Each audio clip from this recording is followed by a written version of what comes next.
नमस्कार। आज के इस एक्सप्लेनर में हम सीधे उस मनोवैज्ञानिक रस्साकशी की बात करेंगे जो हम सभी के दिमाग में हर रोज चलती है। मतलब अगर अपनी आदतों को बदलना है और कुछ बड़ा अचीव करना है तो इस अंदरूनी जंग को डिकोड करना सबसे ज्यादा जरूरी है। चलिए बिना देर के शुरू करते हैं।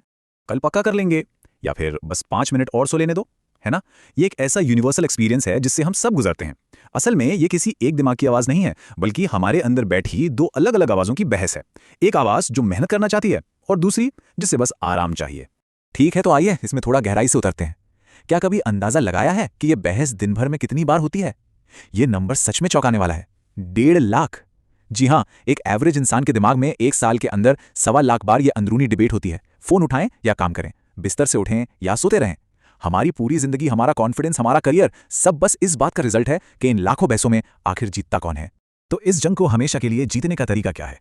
इसके लिए हमारे पास एक बहुत ही स्ट्रक्चर्ड 21 दिन का रोड मैप है।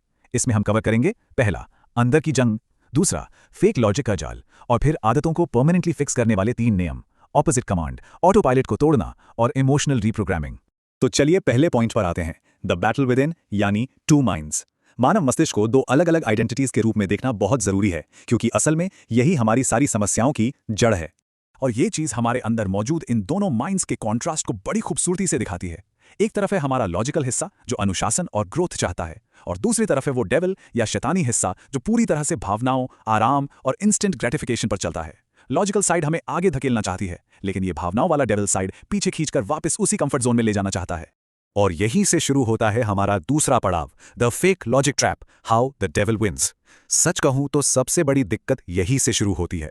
ये जो आराम चाहने वाला डेविल है ना, ये कभी आमने सामने की लड़ाई नहीं लड़ता, बल्कि बहुत ही चालाकी से एक जाल बुनता है। अब देखिए ये हार होती कैसे है। इसका पैटर्न बड़ा ही दिलचस्प है। पहले सेकंड में क्या होता है, सिर्फ टाइम देखने के लिए फोन उठाया जाता है। दूसरे मिनट में किसी रैंडम फोटो को जूम करके देखने लगते हैं। 10वें मिनट तक आते आते नई नई प्रोफाइल्स खुल जाती हैं, और 1 घंटे बाद हम एंडलेस स्क्रोलिंग में पूरी तरह खो चुके होते हैं। मतलब पता भी नहीं चलता कि वक्त कहाँ गया। एक छोटी सी मासूम सी शुरुआत कैसे घंटों की बर्बादी में बदल जाती है, ये इसका बिल्कुल परफेक्ट एग्जाम्पल है। यहाँ सबसे मजेदार बात यह है कि ये डेविल हिस्सा हमारे ही लॉजिक को हमारे खिलाफ कैसे यूज करता है।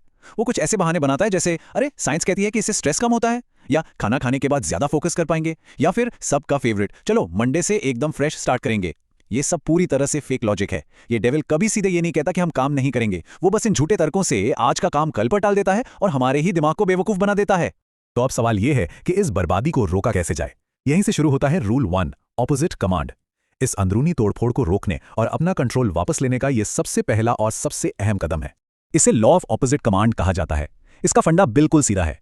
जब भी आराम चाहने वाला दिमाग कोई आदेश दे तो जानबूझकर उसका एकदम उल्टा करना है। जैसे ही डेविल कहे कि बस 10 मिनट और सो लेते हैं, तो वो सुनते ही तुरंत बिस्तर से बाहर कूद जाना है। इस पूरे 21 दिन के फ्रेमवर्क में उस नेगेटिव आवाज को उसी पल काटना और उसे पावरलेस करना सबसे ज्यादा क्रूशल है। इस बात को रियल लाइफ में समझने के लिए डेविड गॉगिन्स की स्ट्रैटेजी से बेहतर कुछ नहीं। एक नॉर्मल इंसान का दिमाग क्या सोचेगा कि अगर मौसम खराब है, बहुत बर्फ गिर रही है, तो चलो आज 20 किलोमीटर की दौड़ छोड़ देते हैं।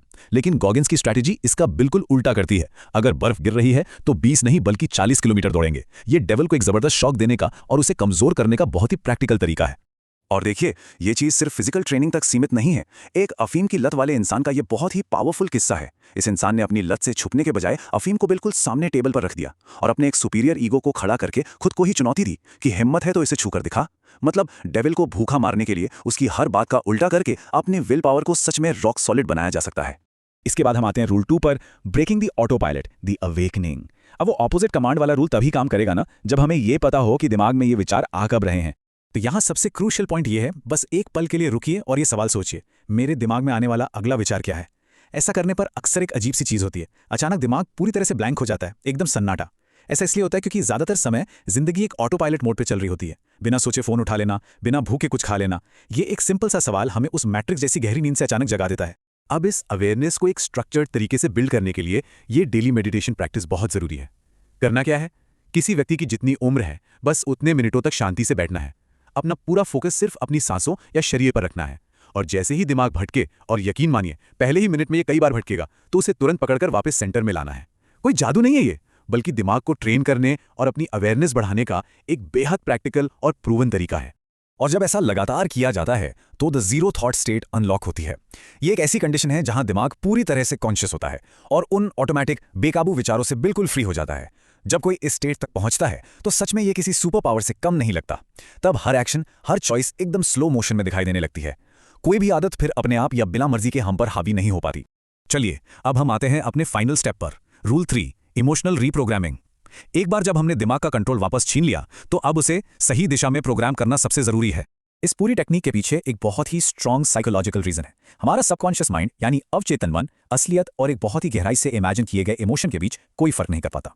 बिल्कुल वैसे ही जैसे जब हम कोई मूवी देखते हैं, हमें पता होता है कि वो नकली है, लेकिन फिर भी हम रोने या हंसने लगते हैं, है ना? हमारा दिमाग उसी फीलिंग और इमोशन की भाषा को कैच करता है।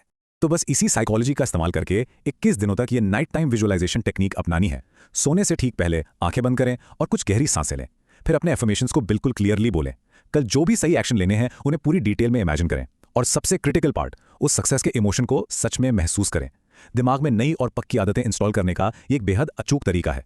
अब इस स्लाइड में जो सबसे इंटरेस्टिंग बात है वो ये कि विजुअलाइजेशन कितना प्रैक्टिकल होना चाहिए। जैसे ये उदाहरण देखिए, मैं सुबह 5:30 बजे उठ रहा हूँ, अपने जूते पहन रहा हूँ और दौड़ने के लिए बाहर निकल रहा हूँ। सिर्फ इस एक छोटे से थॉट को 10-15 बार गहराई से महसूस करने पर दिमाग इसे एक हकीकत मान लेता है और नतीजा अगले दिन ठीक 5:30 बजे अलार्म बजने से पहले ही आंख अपने आप खुल जाती है।